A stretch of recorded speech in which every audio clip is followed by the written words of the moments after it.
My name is Maria Thompson. I'm 54 years old, and this is the story of how my daughter tried to hide me at her own wedding, and how I taught her that a mother's silence is never equal to her weakness. On the morning of the ceremony, after raising her alone for more than 2 decades, after paying for half the wedding she bragged about on Instagram, they seated me behind a giant decorative pillar like I was some distant relative nobody wanted in the photos. Everyone else had place cards, champagne glasses, and panoramic views of the ceremony. I had a blocked view, a wobbly chair, and the sharp realization that sometimes the child you gave everything to grows up believing you're worth nothing at all. But what they didn't know was that behind my quiet smile, I was holding a secret they never expected, a secret that gave me more control over that wedding than the bride, the groom, or anyone sitting at the head table. A secret I'd been keeping for a long time. And when I pulled out my phone and called the caterer whose business I quietly helped build years ago, everything they thought I wouldn't do, I did. Calmly. Strategically. Powerfully. If you're listening right now, hit subscribe and tell me where you're watching from, because this story isn't just a wedding disaster, it's a reminder that the people you underestimate are often the ones holding the final card. I arrived early that day, American-style barn venue, white drapes, gold Chiavari chairs, mason jar centerpieces, and a string quartet warming up near the patio. The coordinator at the entrance glanced at the seating chart, then at me, then back to the chart like my name didn't fit anywhere. Finally she said, "Oh, you can head toward table 27. It's around the corner." Around the corner was a polite way of saying, where nobody will see you. Table 27 was behind a massive column the size of a tree trunk. I couldn't see the aisle. I couldn't see the altar. I couldn't see anything except the side of a speaker that kept buzzing every 2 minutes. The guests near me were all distant acquaintances of the groom's family who kept asking, "So, how do you know the bride again?" The bride. My daughter. The girl I kept alive with dollar store cough syrup when her father refused to pay for medical insurance. When she finally walked down the aisle, I didn't see her dress. I didn't see her flowers. I didn't see her tears or her smile. I heard gasps, applause, camera shutters, but not one glimpse. Her father, who disappeared when she was 9, who skipped child support for 14 straight years, was sitting front and center, grinning like he earned the right to walk her down the aisle. His new wife wore a necklace that cost more than my monthly mortgage. During the family portraits, the photographer waved me away. Literally waved me away. "Just immediate family for this one," she said. And my daughter didn't correct her. That was the moment something inside me didn't just crack, it rearranged itself. I had been invisible in her life before, but today, they made it official. Dinner made it worse. Every table around me was served steak, salmon, roasted vegetables. When they reached table 27, the server looked confused. "I don't have you on my list for entrees." "I'm sorry." He shrugged and walked away. I sat there with my hands folded, staring at the couples laughing, the parents clinking glasses, the families recording speeches, and I realized something important. Humiliation doesn't always break you. Sometimes it wakes you up. I excused myself politely, walked outside to the cold evening air, leaned against the railing, and pulled out my phone. I scrolled to the name I never thought I'd need. Caterer, Catering LLC. Years ago, I helped a young man named Aaron Carter restart his catering business after his father passed away and left him with debt he couldn't escape. I gave him a loan from my emergency fund. I let him operate out of my garage. I drove my rusty Honda around town delivering samples for him. When he rebuilt the company, he made me a promise. Maria, you are part of this business. Always. Whatever I build, your name is on it. He meant it. Legally. Quietly. Permanently. My daughter had no idea the caterer she bragged about hiring was a business I held silent partnership in, complete with contract veto rights. When he answered, his voice lit up. Maria. Are you enjoying the wedding? I looked at the pillar through the open doorway. No, Aaron, I said calmly. But I'd like to. Silence. Then his voice dropped. What do you need me to do? I didn't raise my voice. I didn't cry. I didn't make a scene. I simply said, move me where I belong. And with that sentence, the entire wedding began to shift in ways none of them saw coming. If you're still with me, comment I'm still here and hit subscribe, because from this point on, every wedding rule they tried to use against me became the tool I used to take back my dignity. As I walked back inside, the air smelled of rosemary chicken and champagne. Guests clinked glasses, laughed at speeches, and posted filtered photos captioned, "Forever begins today." But behind all that joy, behind all that sparkle, lived the truth, one they pretended wasn't part of their story anymore. My story. Mine and my daughter's. The kind of story America doesn't glamorize, but millions of mothers live every day. I raised my daughter, Emily, in a small 2-bedroom apartment in Ohio. Rent was cheap because the building was old and the heating worked only when it felt generous. Her father left when she was 9, saying he needed space. That space turned out to be another woman in another city with another child. He didn't pay child support. He didn't send birthday cards. He didn't show up when she had pneumonia in 7th grade. It was me. Always me. I worked night shifts at Denny's, morning shifts at a warehouse, and filled weekends at a local grocery store. My back carried more boxes than my heart could carry disappointments. But I never let Emily see the struggle. I wanted her to dream bigger than the paycheck-to-paycheck life I dragged us through. She would come home from school talking about friends with new phones, new cars, new homes. I learned how to patch her jeans so well that teachers thought they were part of the design. I learned which grocery stores tossed out produce at night so I could pick up the good ones. I learned that motherly love sometimes looks like exhaustion, quiet, thankless, relentless exhaustion. In high school, she wanted to join cheerleading. The uniforms cost more than my rent. I sold my wedding band, the ring I planned to save for her one day. I told her the money came from a bonus at work. She never knew the truth. During her senior year, she applied to a university out of state. I cried in the car after dropping her off, but I told myself this was good, she was moving forward. But college changed her. Or maybe it just revealed what she wanted to bury. When wealthy students asked about her background, she'd say, "My mom works in events." Not that I cleaned offices at night. Not that I stocked shelves.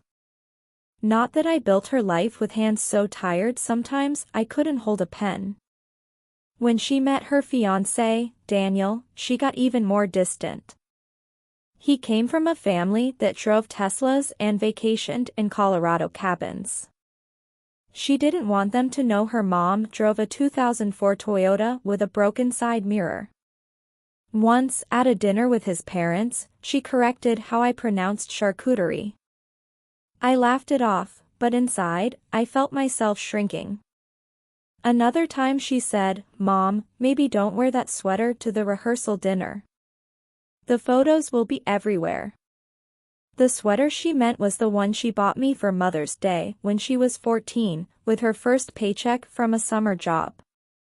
I thought she loved it because she gave it to me. Turns out, she loved it only until someone else saw it. But the shift became crystal clear last year. Aaron, my caterer friend, came to visit for Thanksgiving.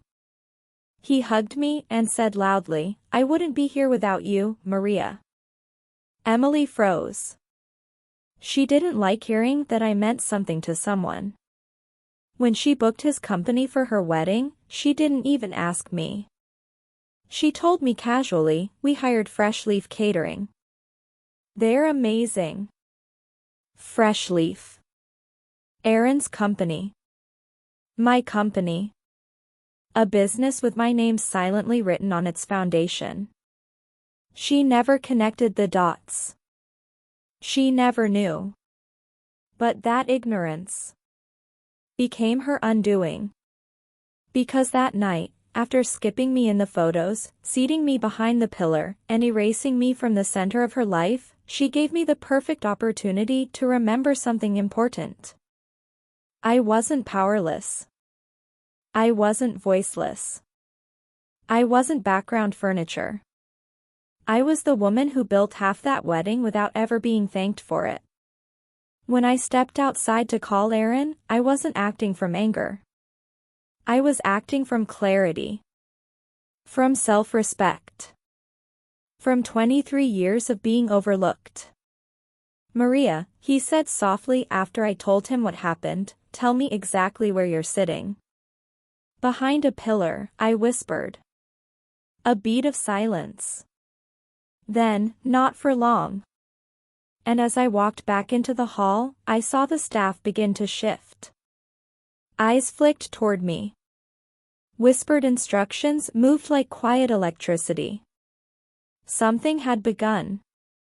Something my daughter would never forget. When I walked back into the reception hall, the energy felt different. Not loud, not chaotic, just different. Subtle. Like the atmosphere recognized me before the people did. The servers who earlier brushed past my table now stood a little straighter when I walked by. The catering manager, a man I'd never met, nodded at me with the kind of respect usually reserved for the mother of the bride. And somewhere in the corner, Aaron watched me like a quiet storm was about to break open. My daughter, Emily, didn't notice. She was too busy basking in the glow of her curated world, expensive venue, high-end photographer, designer flowers, smiling guests. She kept glancing toward the front tables, checking if her husband's family was comfortable, if the lighting made her dress sparkle correctly, if the photographer got enough shots of her holding her champagne flute just right. The front of the room was her kingdom. She didn't care what happened in the shadows. But tonight, for the first time, the shadows were shifting. A coordinator rushed by, holding a clipboard and whispering through her headset. Something about changes in the program. Her face held that tight, nervous expression wedding staff get when something unexpected needs to be fixed, except this wasn't a problem. This was a reordering. A recalibration. A quiet correction of a long-standing injustice. I made my way back toward table 27, knowing the transformation hadn't fully begun yet. The giant pillar still blocked the ceremony space. Guests still laughed and chatted without realizing anything was about to change. But the staff knew. And the staff obeyed contracts. Not brides. Definitely not bridesmaids. Contracts. The head server approached me with a polite, almost hesitant smile. "Ms. Thompson? Could you step with me for just a moment?" My heart didn't leap. It settled. It knew. He led me not to the back, not to the kitchen, but toward the front of the room, straight toward the long row of VIP tables reserved for immediate family. The ones with better centerpieces, thicker chair cushions, and perfectly angled views of the dance floor. The ones I was never supposed to sit at. "Right here," he said, pulling out a chair at table 3, directly behind the groom's parents, directly beside the maid of honor, and unmistakably visible to every guest in the room. The caterer requested that you be moved. Requested was a soft word. Invoked would have been more accurate. Before I could sit, Emily spotted me. For the first time that evening, her smile broke, not from joy, but from confusion. She stepped toward me, heels clicking, dress swishing, eyes flashing irritation. "Mom, what are you doing?" she whispered, her voice sharp enough to cut glass. "You can't sit here. This table is for family." I looked at her calmly, letting the weight of her words settle between us. Family. A word she tossed around like confetti when the cameras were rolling, but never toward me when real life came knocking. Before I could respond, the catering manager slid in smoothly, almost theatrically, like he sensed the moment was important. "Ma'am, this is Ms. Thompson's seat," he said firmly. Emily blinked. "My mother already has a seat." It's here," he said again, his tone polite but immovable. Contracts loved immovable language. I sat. Emily stood there, jaw slack, face flushing the way it did when life didn't bend to her expectations. Then she forced a tight smile and walked back to the main table, whispering something to her bridesmaids who immediately looked back at me with confusion. But confusion is harmless. Truth is not. A few minutes later, servers began bringing the meals they didn't have for me earlier. One placed a full steak entree in front of me, another set down a sparkling water with lemon, and a third brought a warm bread basket, the premium one reserved for the front tables. Meanwhile, at table 27, a confused group of guests stared at the servers removing my untouched place setting and clearing my chair. One whispered, "What's going on?" Another replied, "I think someone important is being moved." Someone important. It was funny how quickly labels changed once power shifted hands.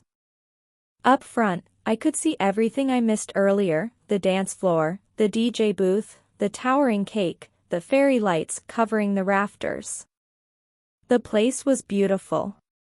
Painfully beautiful.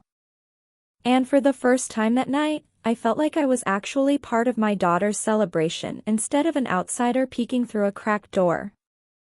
But the real shift hadn't even begun. After the entrees were served, Aaron walked to the DJ booth and handed the MC a slip of paper. The MC nodded, looked toward me, then toward the wedding planner, who frowned, checked her phone, then glanced nervously at the groom's family. "What's happening?" the groom's mother whispered. "It's in the contract," the planner muttered. Contract. My favorite word of the evening. The MC tapped the microphone. "Ladies and gentlemen, before we continue with the speeches, we have a special message requested by the caterer and approved under the event contract." People murmured. Heads turned. The room grew still. Emily looked at me, eyes widening with a mixture of dread and disbelief. The groom leaned in, whispering something to her, but she shook her head sharply. She knew this wasn't part of her script. She knew the spotlight was about to shift. The MC continued, "Tonight, before the dances begin, we want to honor someone who played a significant role not only in making this wedding possible, but in shaping the life of the bride." Silence. Someone whose sacrifices, hard work, and dedication deserve to be recognized. More silence. Then the screen lit up. A slideshow began, not the curated one Emily made with aesthetic filters and soft piano music. A different one. Photos of me carrying Emily on my hip outside our old apartment building. Photos of her in thrift store Halloween costumes I had stitched myself. Photos of me holding her during her high school awards night. Photos from graduation, the ones she cropped me out of online. The guests leaned forward. The groom's family exchanged looks.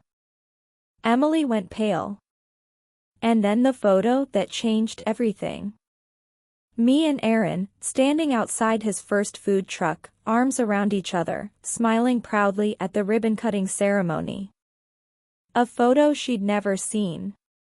A life she never bothered asking about. The MC's voice softened. This wedding's caterer, Fresh Leaf Catering, would not exist today if not for the quiet generosity of one woman, the bride's mother, Maria Thompson. She invested in this business when no one else believed in it. Today, we honor her. Applause. Real, loud, emotional applause.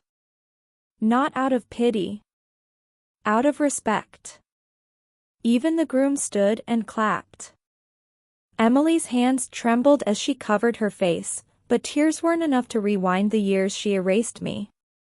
For the first time in the entire wedding, everyone saw me. The applause hit the room like a sudden storm, loud, rolling, unstoppable. For a moment, I didn't even breathe. I sat there at table 3 while people who didn't know me, didn't owe me, didn't grow up watching me scrape by on minimum wage, stood up for me. The sound filled the hall, echoing off the rafters and bouncing through the fairy lights. But the most unforgettable part wasn't the clapping, it was the silence that came from the people who should have clapped first. Emily's hands were still covering her face. She stood frozen at the sweetheart table, every muscle stiff, every expression strained. She wasn't crying, she was realizing. Realizing that the version of her life she proudly displayed was built on top of a version she hoped the world never saw. Daniel, her new husband, looked at me with eyes heavy with understanding. His mother gently rested a hand on his shoulder as if to say, now we know who she really comes from. And then there was my ex-husband, the man who abandoned us, the man who suddenly returned when Emily got engaged to a wealthy family. He sat there shifting uncomfortably in his tailored suit, trying to smile through the uncomfortable truth. His new wife leaned in and whispered something, but he brushed her off, jaw clenched. The spotlight wasn't on him, and that alone made him furious.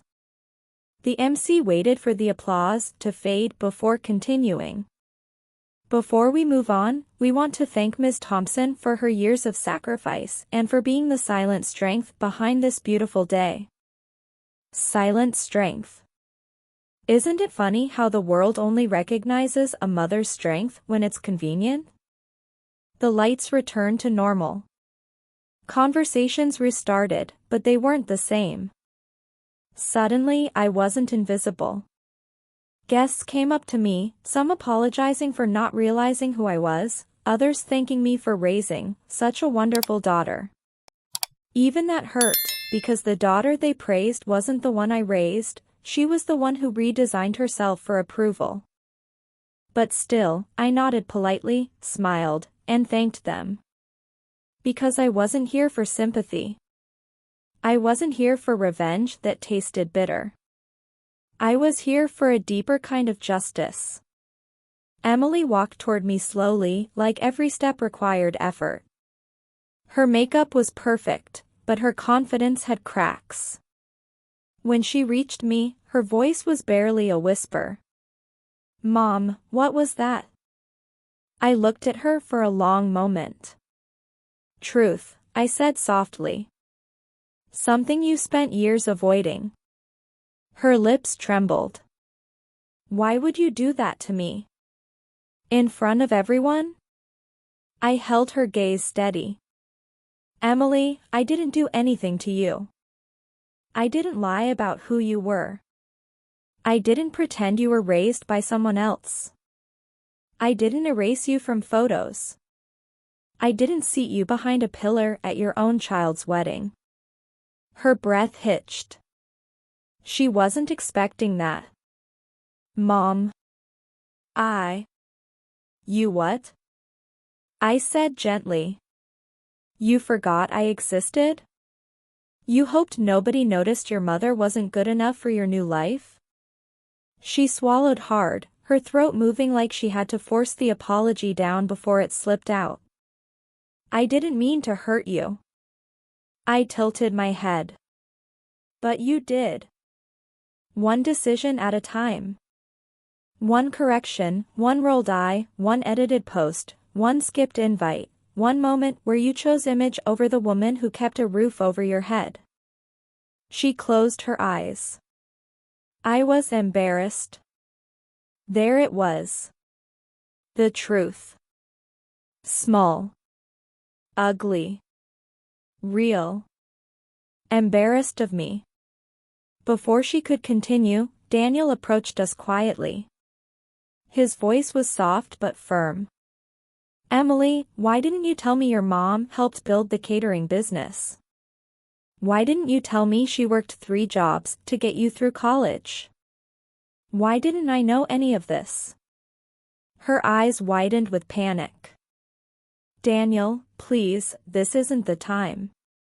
It's exactly the time, he said. For the first time, Emily didn't have a comeback.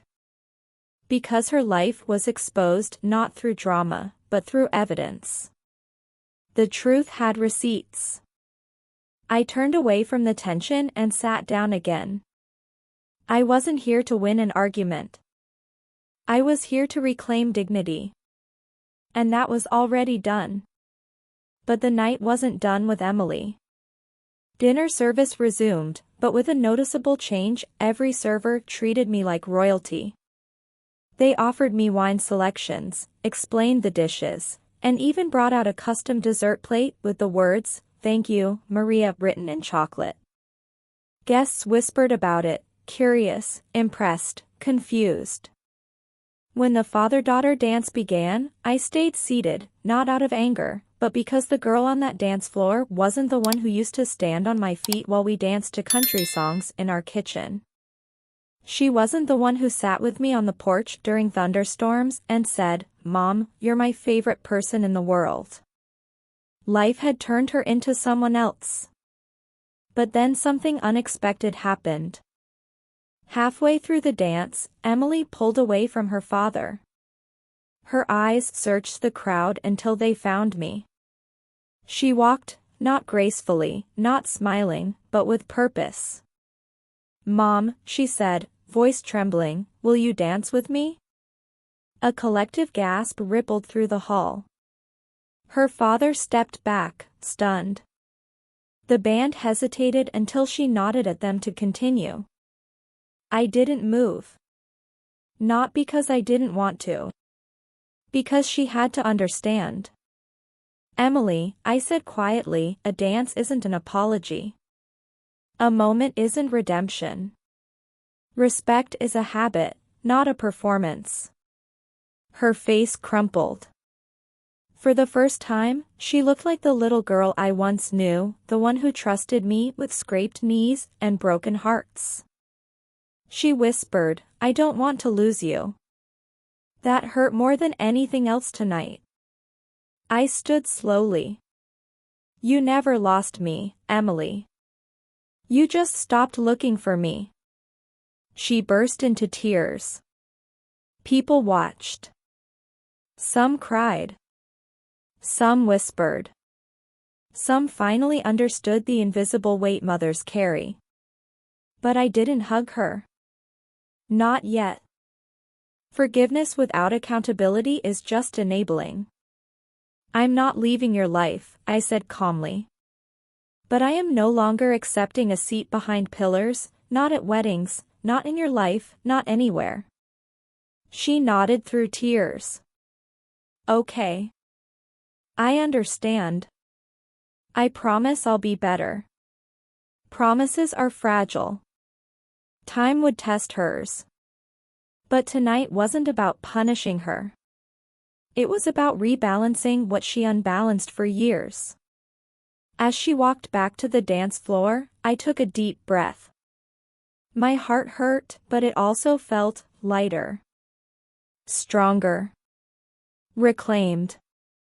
Aaron passed by and leaned close. "You good?" I smiled. "Better than I've been in a long time. Because tonight, truth didn't destroy anyone. It simply corrected the story." When the dancing faded and the music softened into background noise, the room settled into something quieter, something honest. The glamour, the speeches, the curated smiles could only hold on for so long before truth seeped through every crack. And tonight, those cracks had become wide open. Emily returned to the sweetheart table with mascara streaks on her cheeks. Her bridesmaids tried to comfort her, but she waved them off. For once, she didn't care about photos, angles, or what her husband's family thought. The facade had fallen, and beneath it was a young woman finally realizing the weight of the mother she had pushed into the shadows. Daniel walked over to me again, more respectfully this time. "Mrs. Thompson," he said softly, "thank you for everything you did for Emily." His voice held something I wished I had heard from her. Gratitude. Recognition. Humanity. I nodded. "Just take care of her." "I will," he promised. But promises are easy in rooms full of flowers and champagne. Time would reveal which ones survived the ordinary days. When the wedding wound down, guests began collecting coats, centerpieces, party favors. But instead of heading toward the exit, a steady line formed near table 3, my table. Strangers thanked me for my sacrifices, praised my strength, apologized for not knowing who I was. Older mothers squeezed my hands and whispered, "We saw ourselves in you tonight." One woman hugged me and said, "Thank you for showing my daughter what real love looks like." I didn't expect any of it. I didn't want any of it. But I accepted it because for once, in a room where I was meant to be invisible, I wasn't. At the very end of the night, when only family remained, Emily approached me carefully, like she wasn't sure if she had the right to. Her expensive dress was rumpled, her hair falling loose from hours of emotion, but for the first time in years, she looked real. "Mom," she whispered, "can we talk before you leave?" I nodded and followed her to a quieter corner of the venue. She exhaled shakily. "I'm sorry. For all of it. Not just tonight, for the years. I treated you like a background character in my own story." "You made choices," I said. "And choices have consequences." She flinched, but she didn't run from it. "I know. And I deserved tonight. Every second of it." She wiped her eyes. "But Mom, I want to fix this. I don't want the kind of life where I have to pretend my own mother isn't good enough." There it was. The acknowledgement I'd been denied for so long. "Emily," I said softly, "you don't have to pretend anymore. I don't need to be good enough for anyone except myself." She sniffed. "I want you in my life. In our life. Daniel wants you there too." She paused. "But only if you want to be." Her voice wavered. For a moment, I saw the little girl who used to run into my arms after school. I reached out and took her hand. "I'm not going anywhere," I said. "But I won't let myself be treated like a secret ever again." She nodded slowly. "I understand." Her father approached then, awkward and stiff. "Maria," he said, scratching the back of his neck, "look. I didn't know." "You didn't want to know," I replied. He swallowed hard, unable to disagree. I didn't need his apology. My life had moved on long before he realized he could no longer manipulate the narrative. His wife tugged at his arm, clearly uncomfortable, and I felt no anger. Just distance. Healthy, necessary distance. As we prepared to leave, Aaron came over one last time. "If you ever want a job supervising events," he said with a grin, "you'd be incredible at it." I laughed for the first time that night. Let me rest from weddings for a bit. But as I drove home later, I thought about it. How ironic would it be if the wedding where I was hidden behind a pillar became the night I stepped into a new chapter? Stronger. Clearer. Unapologetically visible. When I unlocked my front door, I paused at the quiet of my home. The silence didn't feel heavy anymore. It felt earned. It felt chosen. It felt like the beginning of something better. Because tonight I didn't just reclaim my seat. I reclaimed myself. Sometimes life doesn't hand you justice. Sometimes you have to quietly, calmly, strategically create it. And that's what I did. If you were in my position, would you have sat quietly, or stood up sooner? Comment your answer below. I read every message. And if this story touched you even a little, hit subscribe. Because you deserve stories where the invisible finally take their rightful place in the light. The week after the wedding felt strangely quiet. The kind of quiet that follows a storm, not destructive, but cleansing. My phone buzzed constantly those first few days. Messages from cousins who barely spoke to me before. Long texts from relatives I hadn't seen in years. Even a few of the groom's family members reached out to say they were grateful the truth came out. But the message that surprised me most came on Monday morning. "Emily. Can we have dinner this week? Just us? I want to talk. Just us." Words I hadn't heard from her in years. I stared at the screen for a long time before replying, "Yes."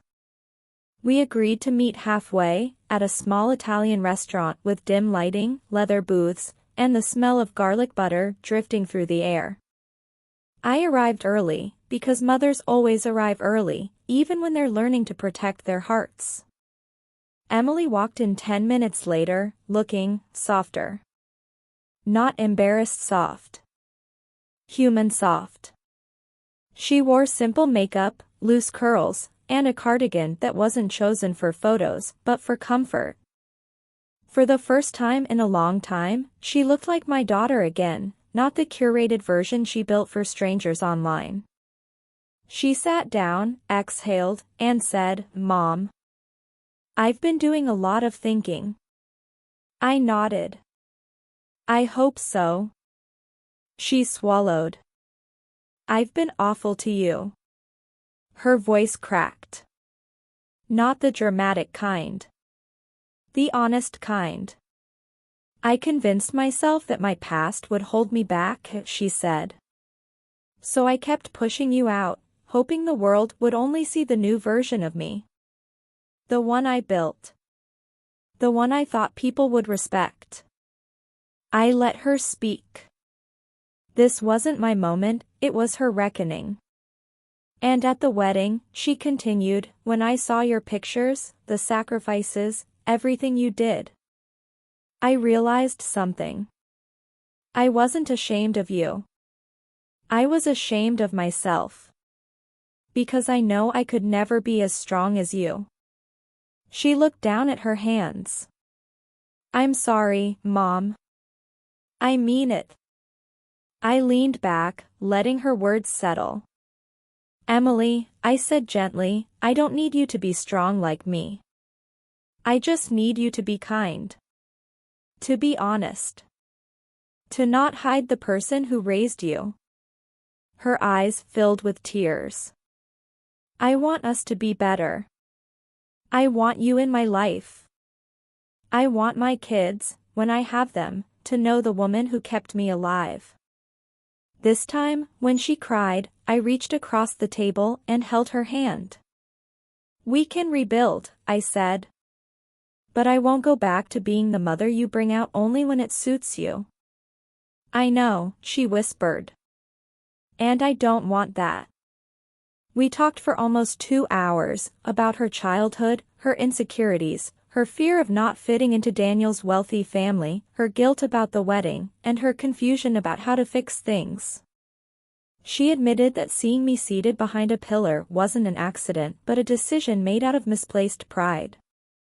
I convinced myself it wouldn't hurt you, she said quietly. I didn't want people asking questions about where I came from. I stared at her for a long moment. Emily, where you came from is your strength. Not your shame. She wiped her cheeks and nodded. I'm learning that now. When the check came, she grabbed it. Please, she said.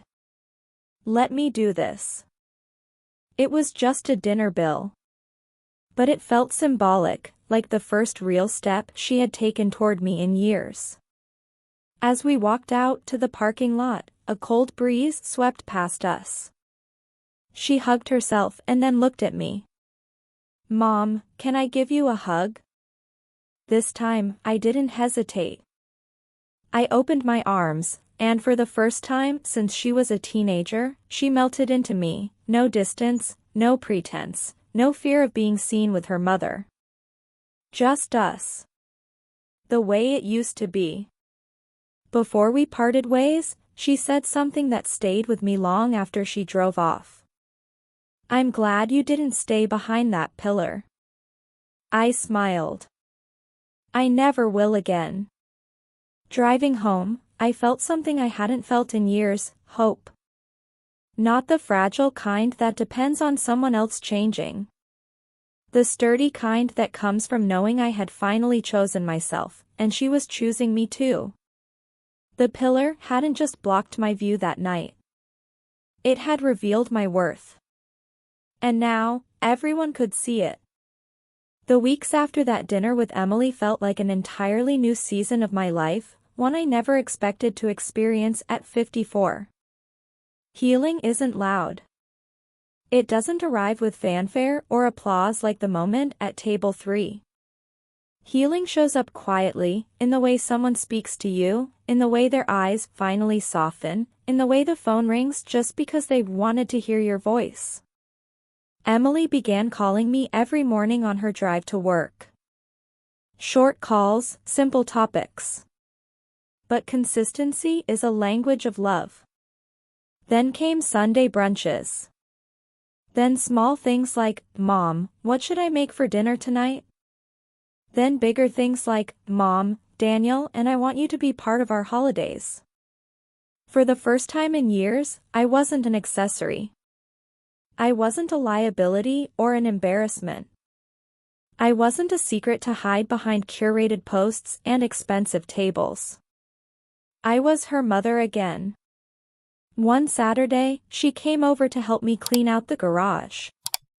She found old photos she hadn't seen since childhood, birthday parties I stayed up all night decorating for, Halloween costumes I stitched myself, school projects we built together using cardboard and hope.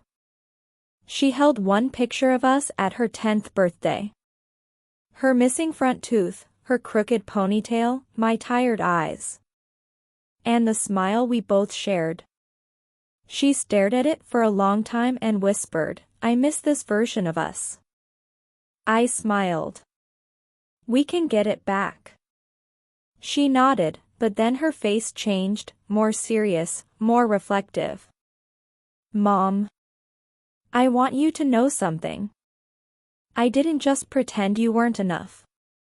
I convinced myself you weren't part of the life I wanted because I was afraid people would judge me.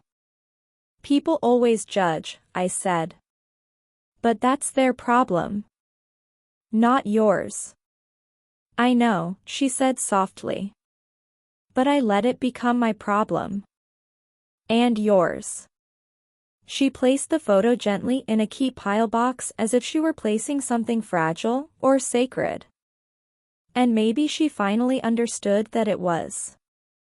Even with the progress we made, rebuilding wasn't perfect. Some days she slipped into old habits. some days I felt the sting of past wounds. Healing is not a straight line, it loops, dips, and demands patience. But we stayed committed. Daniel helped too. He made sure I was included in decisions, family dinners, and celebrations. He once told me, "Emily is who she is because of you." And I want our kids to know that woman, not the version I saw at the wedding. His sincerity felt like balm on old wounds. As the months passed, the Caterer business grew even stronger. Aaron asked me to take a more visible role, not managing events, but advising him on contracts, marketing, and even client interactions. He said, "You're the backbone of this business. They should know that." I didn't do it for recognition. I did it because it reminded me of something important.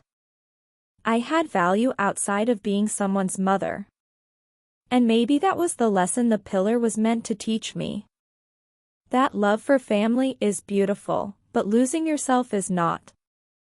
By the time Emily's first anniversary approached, things between us felt different, mature, honest, earned. She asked if she could host a small dinner to honor me. Why? I teased. She looked at me with eyes that were still learning tenderness. Because last year, I tried to hide you. This year, I want everyone to see you. I agreed. The night of the dinner, she stood in front of family and friends and made a speech I wasn't prepared for. Her voice shook, but her conviction didn't. My mother taught me everything about strength. And last year, I forgot that. I forgot her. Tonight, I want to say publicly what I wish I had said long before. Mom, I'm proud of you. I'm proud to be your daughter. I didn't cry then. But I did later, in my car, parked under the glow of a streetlight. Not because of what she said, but because it was the first time it came from truth, not guilt. Life didn't magically fix itself. But it shifted. And sometimes, shifts are enough. Looking back now, I realize something I wish every mother could hear. Being pushed behind a pillar doesn't mean you belong there. It means someone else forgot your worth. But your worth never leaves, it waits for you to claim it again. And when you do, the whole world rearranges itself to make room. If this story made you feel anything, tell me this in the comments. Would you have stayed quiet behind that pillar, or taken your place in front? Your answer matters, and I read every comment. And if you want more stories where dignity wins, where the underestimated rise, and where the truth finally speaks, hit subscribe. Your voice belongs here.